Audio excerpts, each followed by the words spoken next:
Good morning. This is Ellen calling in from the beautiful island of St. Bart's. It is Saturday morning, my friend, and you are listening to Light Talk.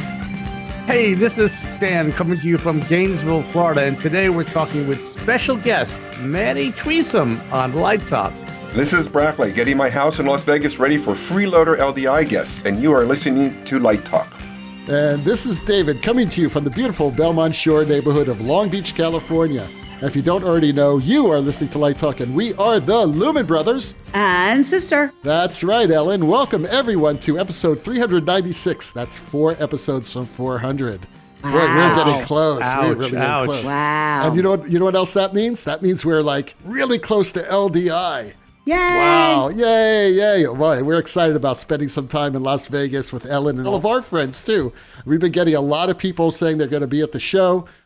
Get there early if you want to be at the show. Get a bigger room, Ellen. We need a bigger room. Then we have 100 people. But last time we had 100 room, we barely fit everybody. So get there early if you want to, be a part of it. The year before, it was rather small. Yeah, but last year was big enough, right? Last year was perfect. Last year was great room.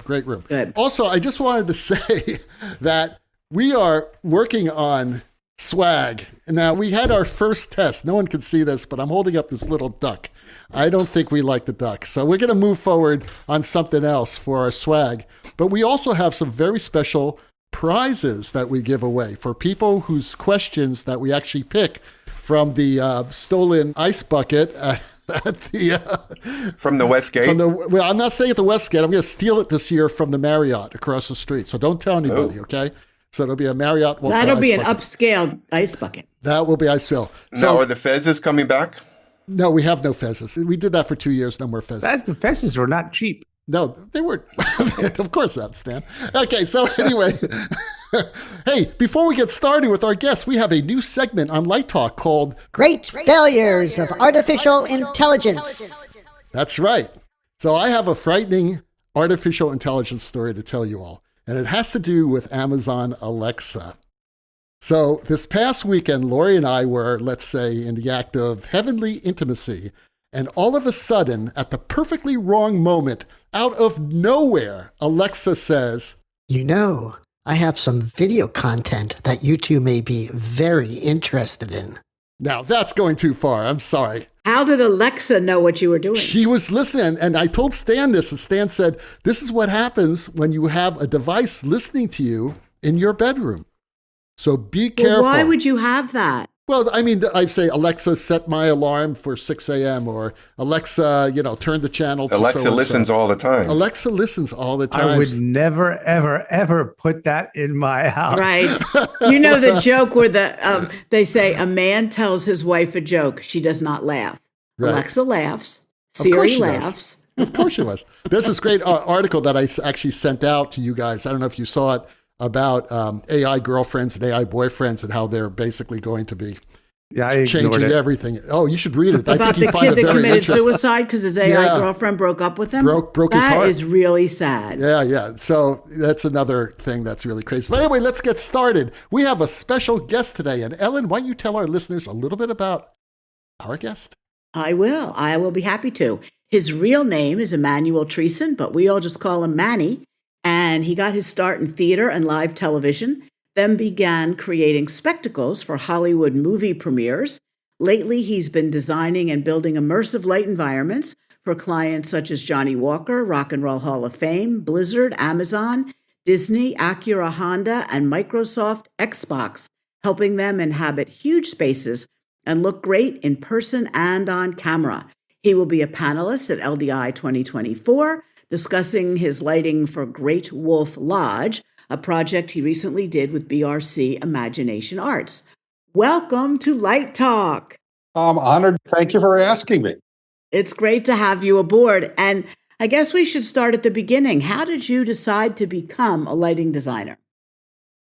Well, like many people in our line of work, I wanted to be an actor when I was very, very young. I got the bug. Worked in the theater in New York, which is a whole long story when I was a young teenager. But pretty soon I figured out that I was better suited on the technical side of things. And then as I started hanging lights and doing things you do when you're a young kid in theater, there's something about lighting that kind of clicked in my brain. One half of my mind being mathematical and scientific understood the physics side of it. The storyteller in me understood the emotional impact of light. And those two kind of left side, right side of my brain came together, and it felt, I don't know, it felt natural. And so the more I did it, the more I did it. And, what's the phrase? Gravity has its own momentum. I went back to school for it to get some more proper knowledge. And then I worked for some amazing designers as their assistant and learned even more. And one of the things I love best about my early days is it's when you go around and you work for an amazing designer like Marilyn Lowy or Jim Tetlow or Dan Flannery or these wonderful designers I worked with as an assistant, is you learn how they see the world, how they feel like they want to sculpt light, how they want to use it to move people and create a setting and a tone and all that. And you just keep learning. You don't say, okay, I've got my, it's not like, I don't know, you learn a craft, you do a craft, and you do that craft every day. Every day is like a new thing. You discover a new technique, a new way to tell a story.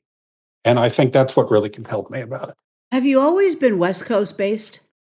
No, I grew up in New Jersey many years ago, and I got my first taste of the theater when I was very, very young. My parents would take me in to see Broadway shows when I was like 6 and 7 and 8, and then I went into the lower West Side. We saw some really off Broadway stuff and WPA theater, that kind of thing. And I don't know, that's just how I got exposed to it all. I didn't move out here until after grad school. Well, that's great.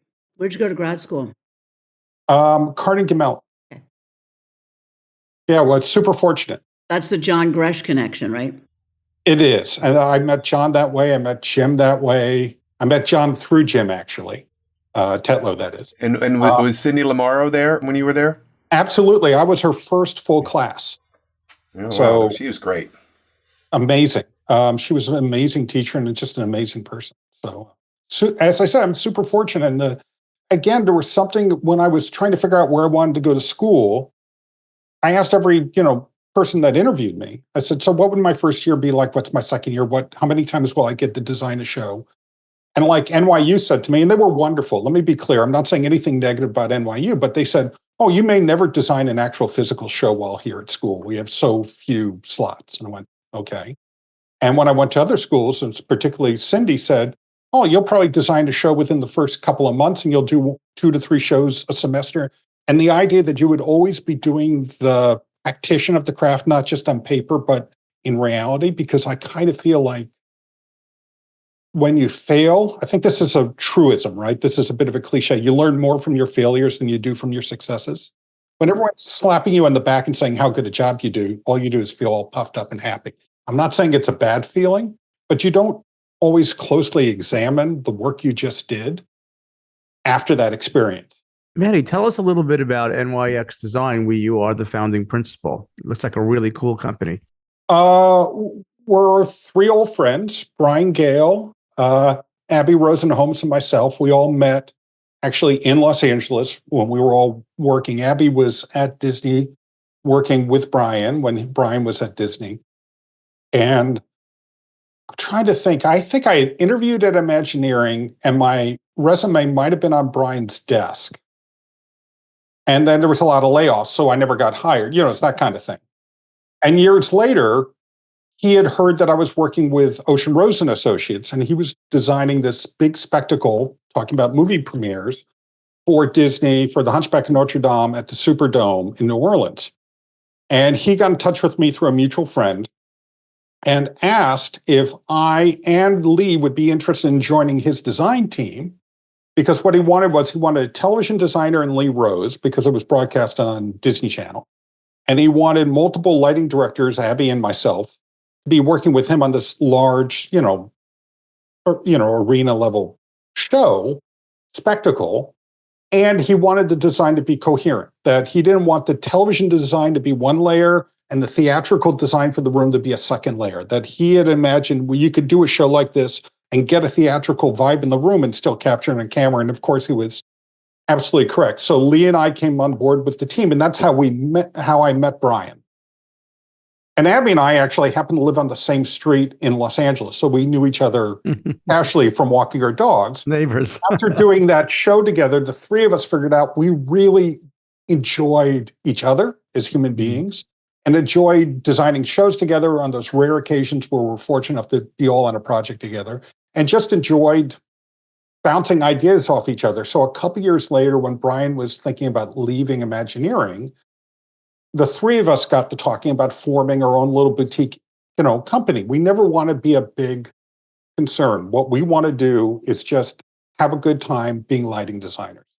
And having a small group that you can not be alone on an island while doing that work, that you have someone that you trust and as a friend that you can pick up the phone or get on a Zoom call and say, hey, this is a problem I'm struggling with, or something I'm looking at, and bounce ideas off and have collaborators. And even if they're not working on that specific show that you're doing, you still have this kind of community. And that's what we tried to build. And we just keep trying to expand it with the people we bring in to be part of our family and projects. And we've always fostered this idea of fun, open, creative conversation, and with each other and with everyone we work with. So we're really fortunate in that way. And we've gone to do some really groovy things together. Well, speaking of fun and groovy, because we are groovy people here, why don't you tell us a little bit about some of the fun stuff you got to work with now, like the new technology with, generative content and things like that?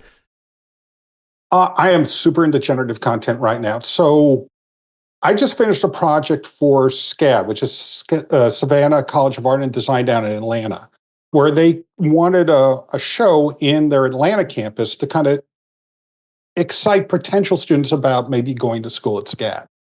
And they wanted to create an environment, a 360-degree environment where they told the history of SCAD, but did that in a kind of an art installation, light sculptural kind of environment. So it's a long way of saying that we had this issue of this 360-degree room with all these curvilinear pieces of scenery that all had pixelized illumination internal to them. And I was interested in having live control over this very large pixel canvas and being able to manipulate it in accordance with the music and the narrative beats of the show through the lighting console, as opposed to just rendering out content and essentially playing it back off the disguised server. So we started a long collaborative conversation with Niels Poorman of Dandelion Burdock in London, who I've worked with for many, many years as a collaborator, about creating a notch block that would allow me a very complex particle system that I can manipulate from the lighting console. So I can control the range of colors, the types of particles, the direction of the particles, the speed, the size, the tail off the particle. So I could create luminous light as light, not as video, but it is essentially generative video. But because it's being projected through pixel tape and then through a soft fabric enclosure of the sculptural form, it's much more about luminous sculptural shapes. And as we got deeper and deeper into it, Nils and I kept playing back and forth ideas, and we came upon this idea of taking gobos that we all know from whether Roscoe Gobo or Gobo I created in Photoshop or Illustrator, and creating patterns and putting those patterns into the system with virtual lights. So then he gave me a whole series of lighting fixtures that were patched in the console like regular lighting fixtures, but they didn't exist. But I could point them at scenery, and it would light up the virtual scenery. And then I could add color, and I could overlap the lights, and it would act just like lighting, except for the light did not need to be shuttered. So it wasn't like taking a Leica or a moving light and pointing it at a piece of sculpture, where you had to make sure the light didn't fire across the sculpture and onto the back wall and light up the projection surface, because the entire room was a 360-degree projection environment. So what we came upon is that we essentially had virtual lighting. It was still lighting. It's still cued the same way as lighting. I had all the same parameters over the light. I could add a gobo. I could put two gobos in the gate. I could rotate it one gobo one way and rotate a gobo another way. It was in every way a light, except for the light only hit the piece of scenery I wanted to light and nothing else. And I did all the traditional things that all of us line designers do. I took a light green gobo in a kind of a leafy pattern and fuzzed it out and ran the barrel, virtually speaking, and then put another one on top of it with kind of a darker blue tone to create shadow tones, and the colors mixed in the same way colors would mix if you added two lights together. And it was delightful. And it was fun. So the idea of that, it doesn't matter where the light comes from for me anymore. It doesn't need to come from a physical light. It just needs to create an environment in the same way we've always used light. And the more dexterity and control that both myself and everyone that's collaborating with me, the lighting programmer or the notch programmer or the video editor or anyone else in the team, the more control we have over the system, the more we can be precise about what we're doing and how we're manipulating the environment a guest is seeing a show in. Yeah, that's really interesting to have that type of control and to be able to actually play it as like a musical instrument. It's essentially what we're doing, right? And then what's interesting is then you can start to manipulate the patterns in ways you can never do with a physical light. Like you can malform it. So instead of just running the barrel and softening it or sharpening it, you can start to give it an animation, a kind of algorithmic wiggle. If it's a tree swaying in the wind.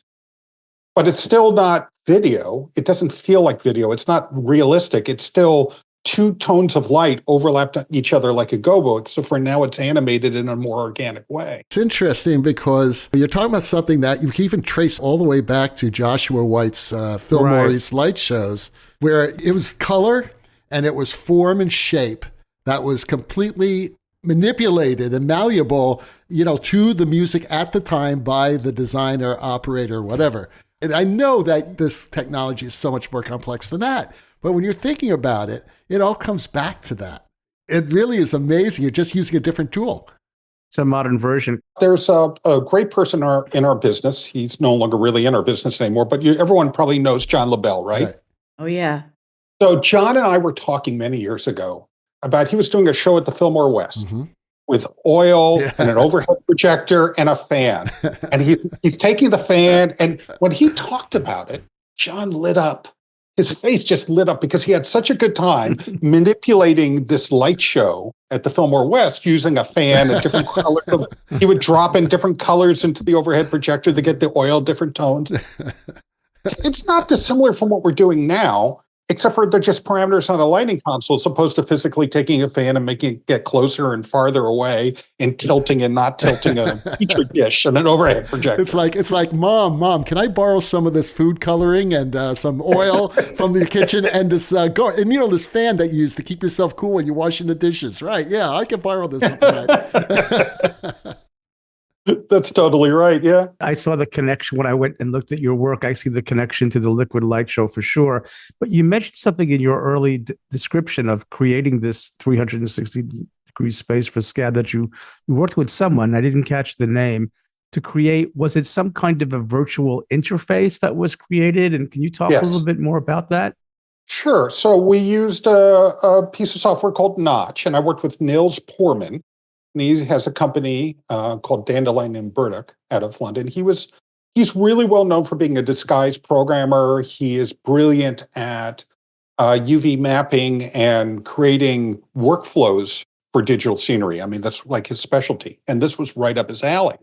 And so using Notch is like, if you're not familiar with it, it's sort of like a real-time version of After Effects. There's another piece of software I use a lot too called Touch Designer, which is similar. It's nodal based. Like you start out with a particle generator and you give it a color information. You just whip things together to create visual effects. It's very powerful.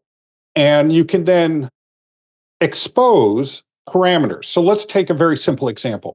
Let's say you want to make a particle effect. You want to make it snow inside a 360-degree environment. And that environment's made up of projectors and LED walls. And, and it can even be made up of DMX lights as well. But you want the snow to kind of be across all of the surfaces in the environment. Well, the first thing you do is you create that environment in 3D. You import that as a UV map into something like Disguise and into Notch. So you have that dimensional form. And then you can start to apply a particle effect that would be your snow. And the first thing you need to decide is what does your particle look like? So if you think about every decision you would make when you use like a particle generator in After Effects, you can make all of those things parameters on the lighting console. So if I say channel 56 is what particle type I have. So if it's at 10%, I have snowflakes, and I have 6 different snowflakes I can choose from. If I'm at 20%, it's autumn leaves. And I'm using these examples because this is essentially what Nils and I did for the Great Wolf Lodge. We had all of these hand-drawn, beautiful sprites or particles.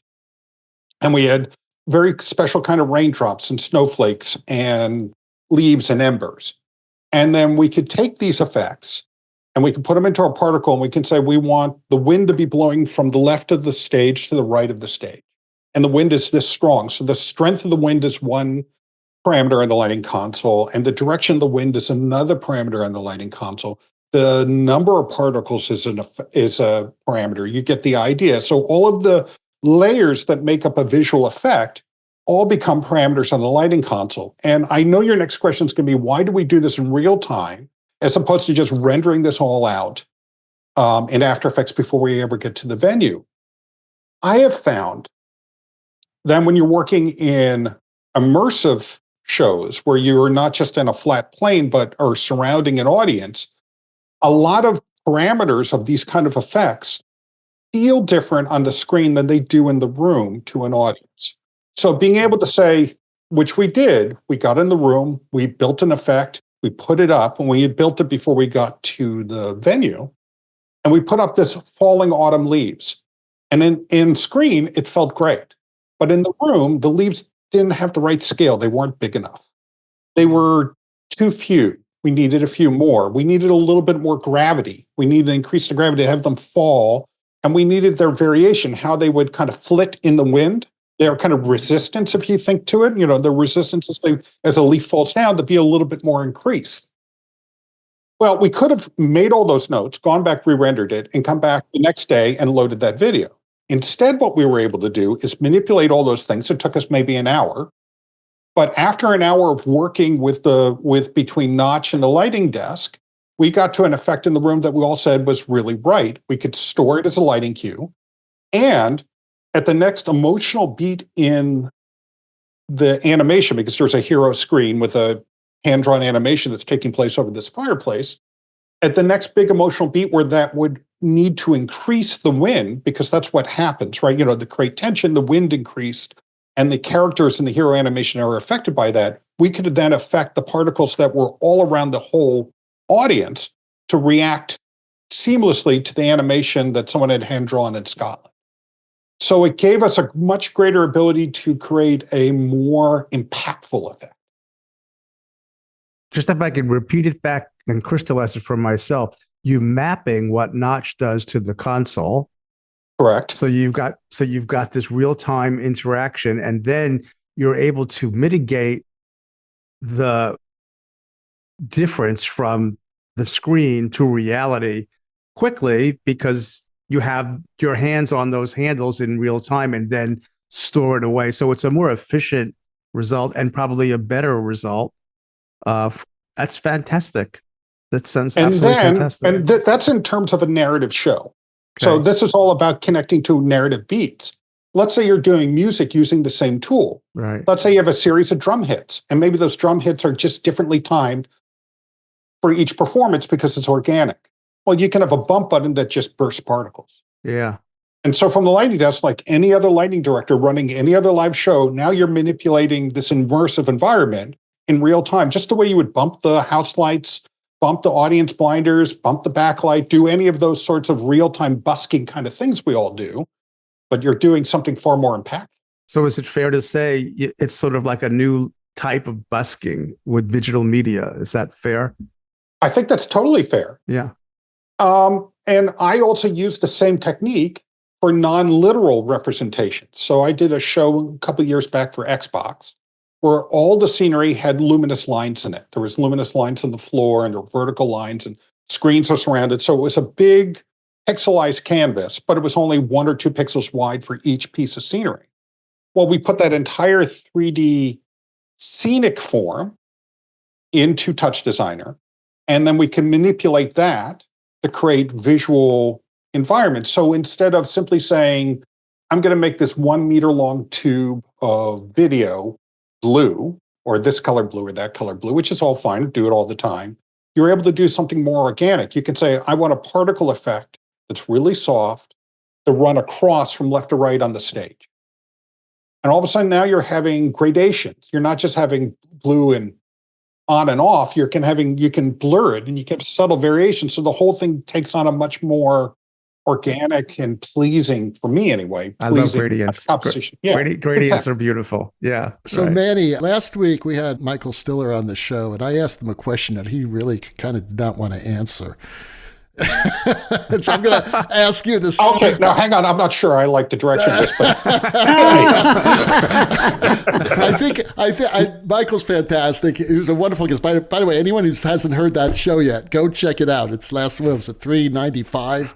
So anyway, I asked him what he thought of the Sphere in Las Vegas, and I'm, from what you're saying, listening to you about immersive design, and working with this type of generative work. What do you think of the Sphere?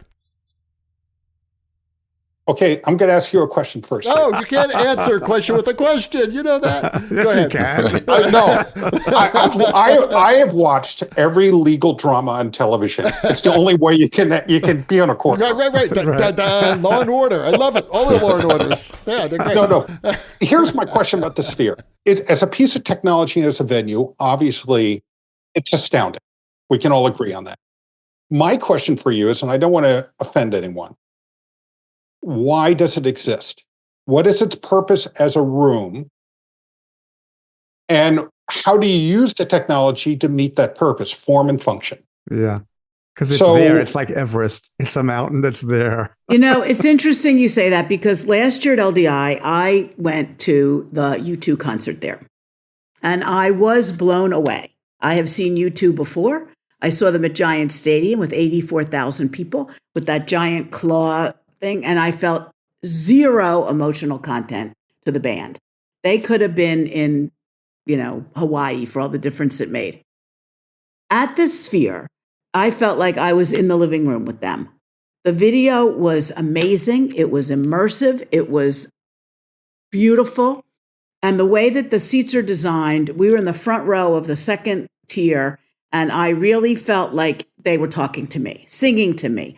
I felt such an emotional connection to what was going on in there. Now, some of that's the audio. The audio in there is also phenomenal, but the way it was designed, that show was brilliant.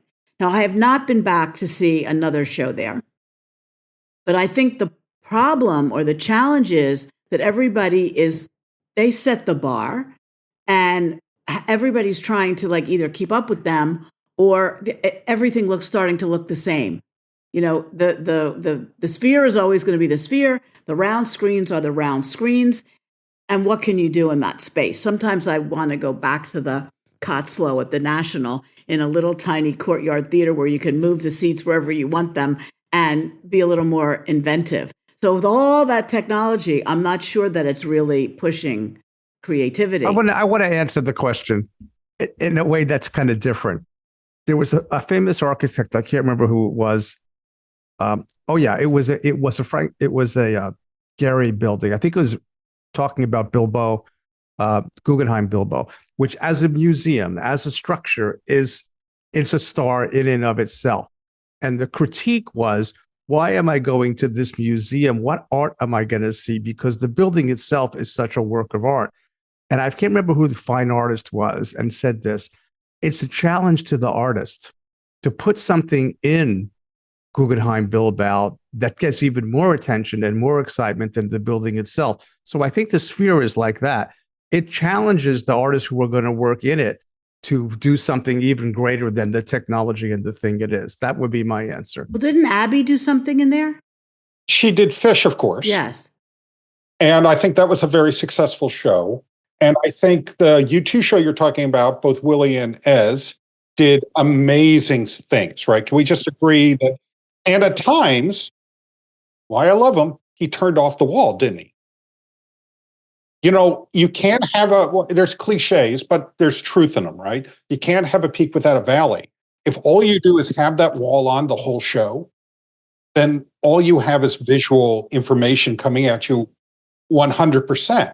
But if you create variation and theme and allow context and allow connection to the artist down there on the stage, to me, it's a question of scale. And I have to confess, I haven't seen haven't seen a show there yet. I have consulted on shows that were potentially going in there, so I've thought about the room a lot, but none of those shows have kind of matured into an actual real thing yet. So I don't want to get over my skis on it because I actually said I haven't seen a show in the room.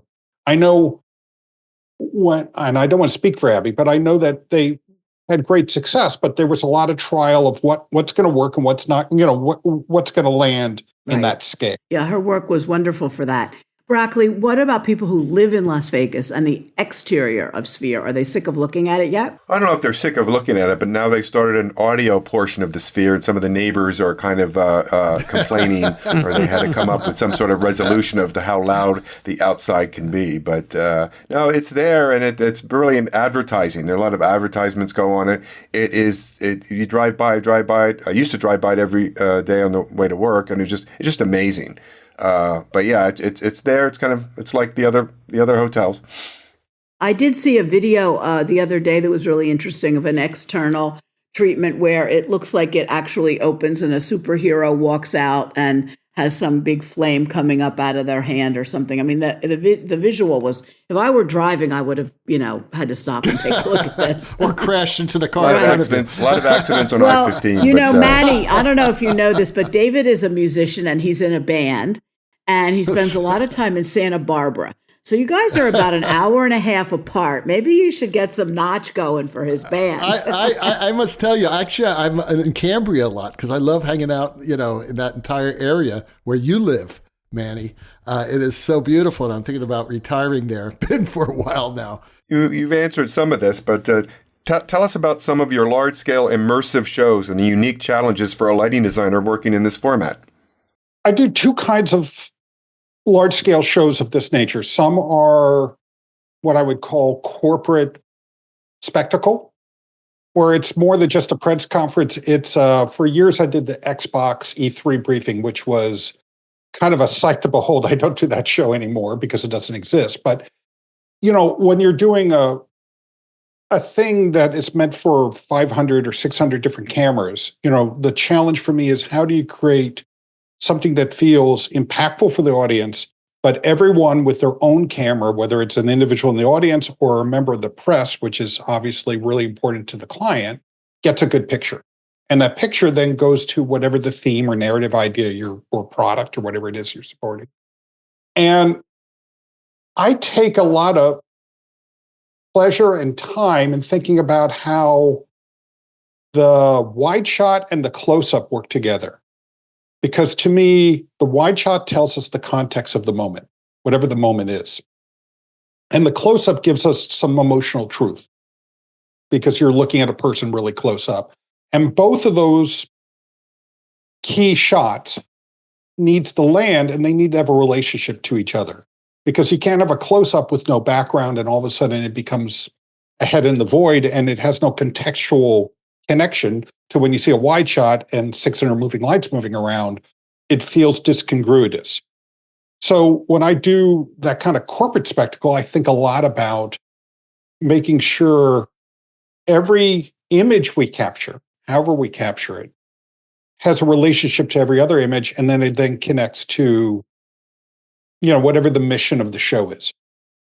And, like if you're debuting a new car, obviously it's making the new car look great. If you're showing off a brand new piece of technology, be it a laptop or a phone or a gaming device, then making the product, the object, and there can be a delight in lighting an object and making that work kind of perfectly. But then the flip side of that, when you ask me about spectacles, I do these kind of immersive projects that are around as part of architecture. And they have a whole different, you do a live event, a product launcher saying it's done in a week or 2 weeks. You spend 6 months talking about it, 3 weeks loading it in, a week rehearsing, one day you do a show, it's over. You do a piece of themed entertainment architecture, well, that, if you're lucky, can live on for a great period of time and hopefully tell or create an experience that has more kind of lasting impact. And so that journey as a designer, as a collaborator amongst a much bigger team it's a real delight.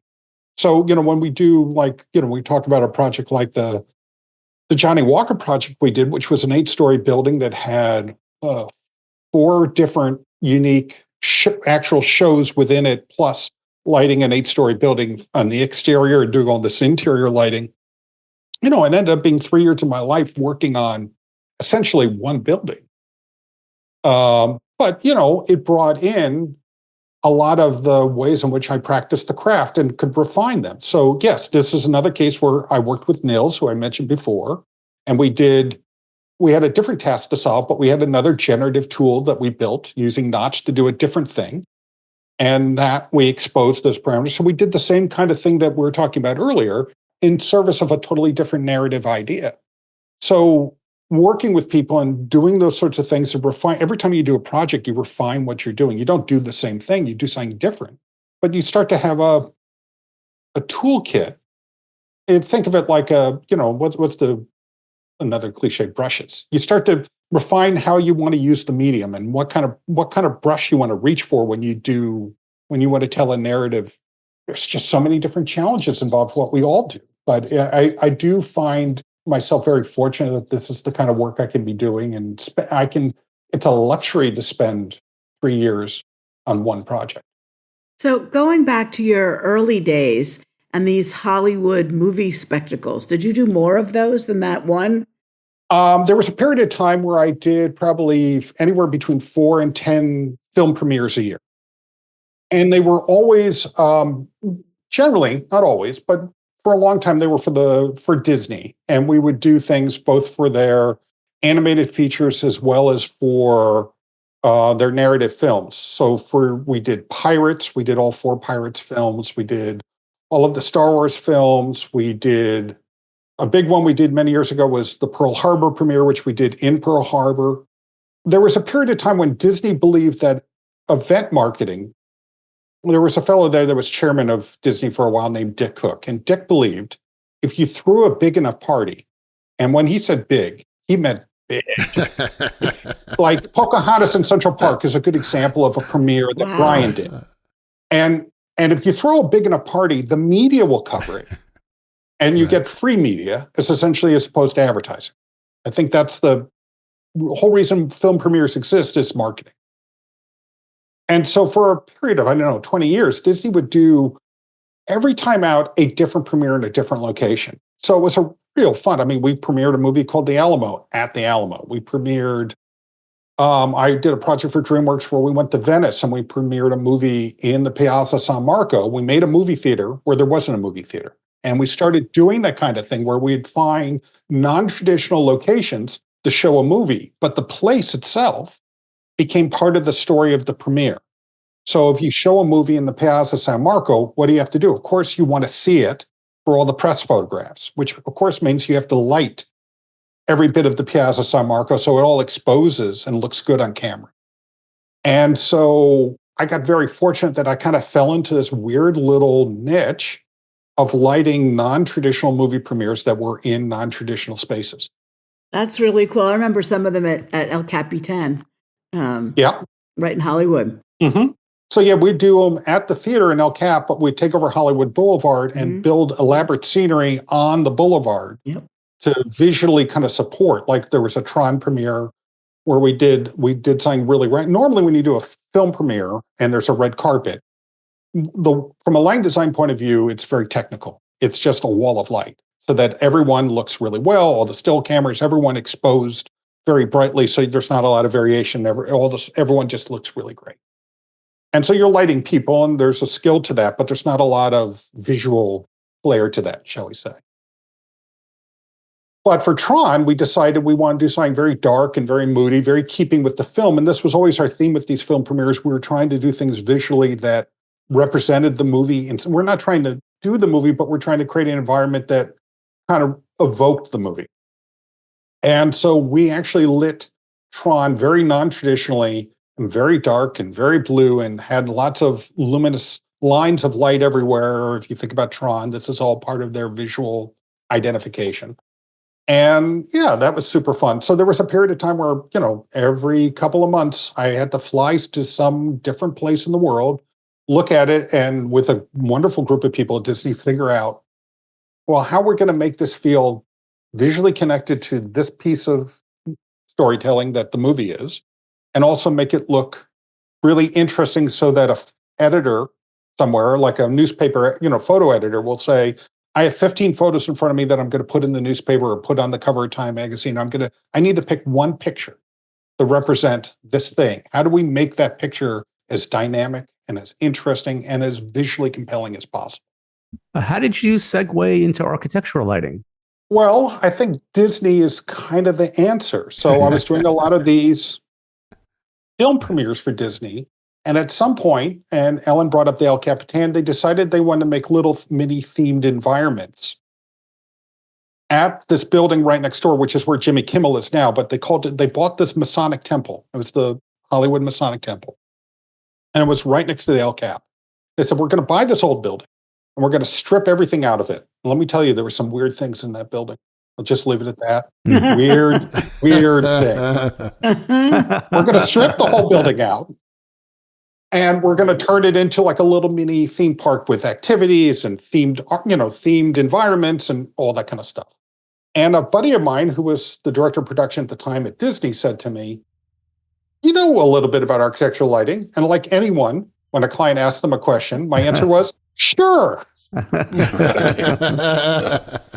for me. Works for me. Worked for me all my life. Still works. Yeah. And so I said, yeah, sure.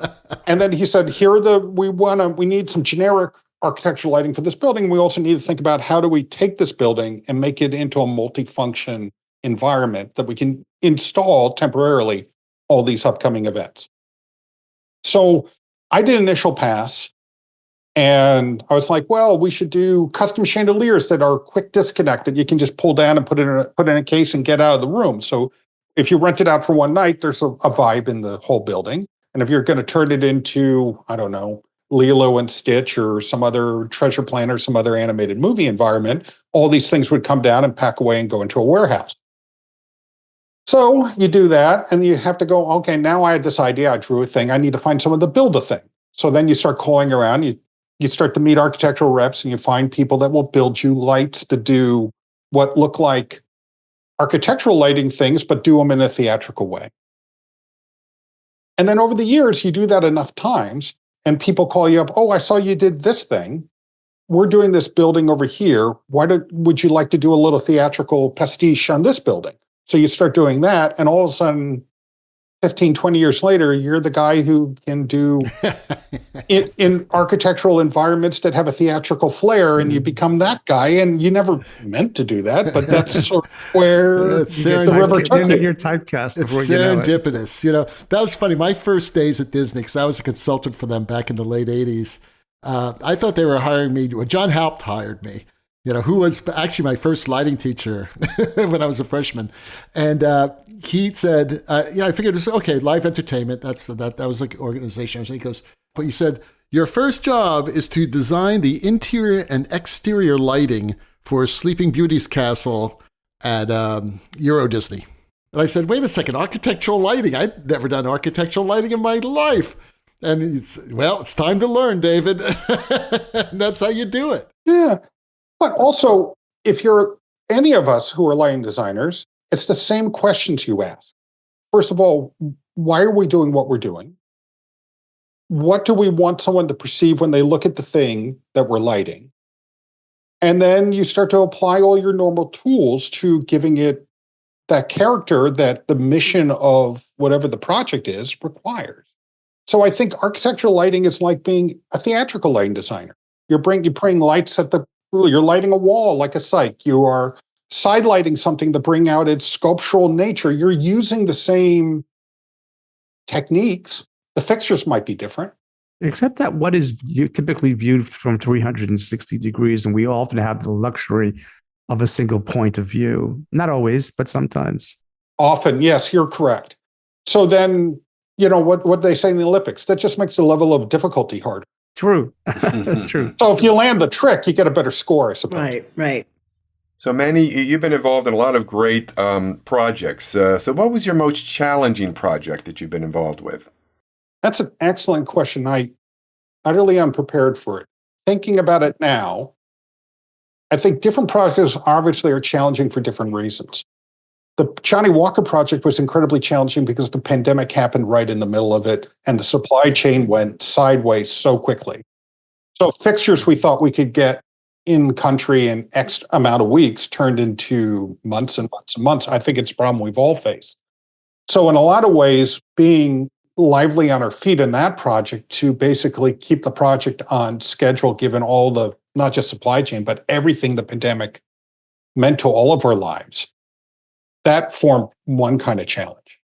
I mean, on that project, I probably spent 6 weeks in quarantine in England over time.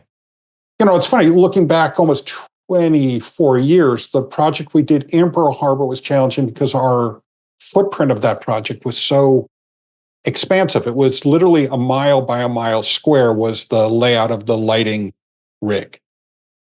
And it went across the harbor on both sides, and it had to all, so from a technical execution point of view, that was for sure the most challenging project in that way. We had to run 4-aught in the water and float it with buoys every 3 feet just to connect lights in different locations in the harbor.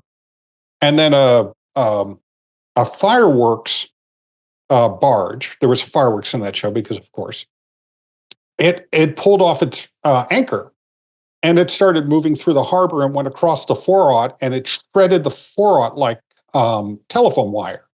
So the day of that project, they had to rerun all that cable, which had taken 3 or 4 days before with brand new 4-aught, because you can run 4-aught in the water so long as the jacket's not pierced. So they, once it was, it was but the result was worth it. So, high degree of difficulty, high degree of reward, I guess. I would just love to have Manny talk a little bit about the Great Wolf Lodge project and the panel at LDI and who you'll be on the panel with. So on the panel with us will be Edward Hodge, who is one of the 2 creative directors in the project from BRC. Maya Geis will be just helping us facilitate the panel. She's the communications person at BRC. And then Kurt Schnabel, who was our lighting systems designer and my partner in crime on that project, will also be on it with me. So we'll talk about how we built up the sort of theatrical and architectural systems on that project. And that's another project where we were creating a architectural environment that had to transform into an immersive theater, but it couldn't look like a theater. It's just a hotel lobby. And in the evening, the hotel lobby was the gathering spot. The lobby feels a bit like a national park lodge. It's really soaring high architecture with wooden beams and a giant fireplace in the middle. And it kind of has that kind of, I don't know, Yellowstone Lodge or the Pacific Northwest like kind that of Disney vibe. California Lodge. Yeah, very similar. It's got that vibe to it. And so you get the idea is that families, I think now twice a night, can gather around the fire to hear a story, in essence. And it's the story of one of the characters that's associated with all the characters that are associated with this resort. And it's called The Legend of Luna. And we wanted the room to totally transform, but we wanted to transform the room in a way that was not obvious before it happened, by which I mean, if we wanted to light up the entire ceiling with color when the show happened, we didn't want to see all the lighting fixtures out in the room for the entire day before that moment happened. So our solve for that was creating custom chandeliers that had lots of little lighting fixtures built into it that you couldn't see from the ground. So that creating what just seemed like a normal architectural fixture with 2 hoops of candles, glass shades on it, like any other double hooped, big 8-foot across, grand chandelier. But the difference is that the hoop itself had an LED grazer that was circular built into it, that was pixelized, that could fire up into the ceiling, and that lit the whole ceiling. And the glass shades that looked like just normal, warm tungsten sources for the whole day were actually pixelized candles. So there was 5 LEDs emitters per side on 4 sides inside the candle. Each emitter had an ultra warm, an amber chip, a 2700 degree Kelvin chip, and a ultra cold, like 8000 degree Kelvin chip. so that I could flicker and warm and cool the flames like an actual candle. It can move up and down the shade. It can go warm to cool. It can do all of those things. It wasn't paired. I think it was 30 universes of DMX just for the chandeliers. And so when the candles started flickering, they weren't candles until they were candles. The ceiling didn't light up in color until it lit up in color. The actual grand fireplace in the middle of the lobby environment also had concealed grazers all over it. But again, you couldn't see any of the fixtures. And I think we all took a particular delight in realizing that we wanted the effect of the light to be what was seen, not the light itself, not the technology. We never wanted the technology of the show to be the thing that made you distracted from paying attention to what was actually a very, very sweet, emotional show about this young wolf who's finding her voice quite literally in this pack. And it's a very sweet show. And we wanted to find a way to transform the environment without that format in 360 degrees, without that format of transformation being obvious. Very cool. Well, I'm looking forward to seeing that one. Do you know what time that is or what day it's on by any chance offhand so we can tell our listeners? 3 p.m. on Monday. 3 p.m. Monday. 3 p.m. on Okay, Monday. great. All right, terrific. Well, listen, we have time for like a 20-second answer to a question we ask every single guest. And that is, a lot of our listeners are young designers. Either they're still students or they've already started, trying to make it in the industry. Do you have any suggestions for these young people on what to do so that they become the next Manny? I don't know if they want to become that. Oh, it sounds like they would want to. I would. But what I would say is, for myself, what would help me was finding amazing people to kind of sit at their knee at and learn from. Because our craft is a journey person craft. You go from, because when you see another artist sculpting light, sculpting the clay, it starts you to understand what is possible and what you can do, and you learn by doing. And if you find a really great person to work with, to learn from, I think that they are generous of soul and sight. They give you opportunities to fly a bit out of the nest. And that's what happened for me, obviously. I had wonderful people that helped me, kick me out of the nest and made me try to flap those wings around a little bit, and then gave me some pointers on why I hit the ground. And I think the absolutely best thing to do is just find great people to work with. And the truth is, you're going to find a group that you're going to run with, and it's the people you'll work with your whole career. I work with the same creative producers that I did 30 years ago because, we're fortunate. We like to hang out together. We like to do these shows together, and find the people you want to run with. It's no different. It's no different than doing theater. Because I work with the same directors I've worked with for 30 years, or Exactly. opera, or being in a band for that matter. It is just, you find a group of creative people and you want to live your life and create with them. That's just so awesome. Well, Manny, thank you so much for being here. We're looking forward to your panel at LDI. And you're very generous to spend your time here with us. And let's have a drink in Vegas, okay? Yeah, for Let's sure. do it. Yeah. Absolutely. Hey, Manny. Well, the rocking sounds of the Luminoids tell us that once again you've spent another morning listening to Light Talk.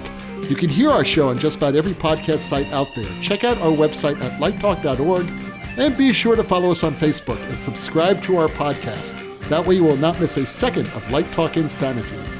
Remember that no guarantee is offered regarding the accuracy or any of Manny's statements or opinions made on this podcast. Manny, you don't have to worry However, about Manny. If you do decide to litigate, the Snoot Group, with the legal team of Watson, Leitner, and Beam, will defend us until our retirement funds are depleted. Light Talk is written and produced by the Lumen Brothers and Sister, coming to you from St. Bart's, Long Beach, Gainesville, Las Vegas, and San Luis Obispo. And be sure to join us next week when we talk about more lighting shenanigans and serve you a double helping of our casserole of nonsense. Light Talk, broadcasting questionable Lumen knowledge and humor all around the world. We'll see you all next Saturday morning. Bye-bye from Light Talk. Bye-bye. Bye-bye.